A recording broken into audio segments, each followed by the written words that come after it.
Ça s'est passé il y a 109 ans, et même plus d'un siècle après le naufrage du Titanic. Les mots des défunts passagers du paquebot de rêve remontent encore à la surface.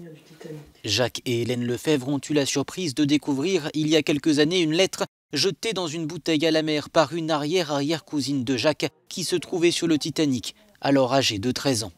Et qu'est-ce qu'elle dit cette lettre? Alors cette lettre dit « Si je jette cette bouteille à la mer au milieu de l'Atlantique, nous devons arriver à New York dans quelques jours. Si quelqu'un la trouve, prévenez la famille Lefebvre à Liévin. » Elle est signée de Mathilde Lefebvre et elle est datée du 13 avril 1912. Soit 2 jours avant le naufrage.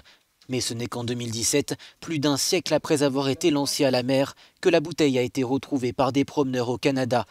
Le couple Lefebvre en entend parler et fait le rapprochement avec 5 membres de la famille de Jacques qui avaient embarqué en 3e classe à bord du Titanic. Aucun d'eux n'a survécu. Un beau jour, j'ai trouvé que dans la famille Lefebvre, 5 personnes étaient décédées en même temps en 1912.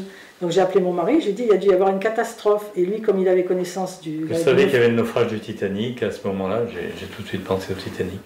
Après avoir erré dans l'océan plus d'un siècle, la lettre pourrait connaître une autre vie dans un musée. C'est en tout cas l'option préférée par le couple qui ne veut surtout pas qu'elle soit vendue. En attendant, chaque année, lors du jour anniversaire du drame, Jacques Lefebvre la publie dans des groupes Facebook spécialisés en hommage à ses ancêtres décédés à bord avec environ 1500 autres personnes.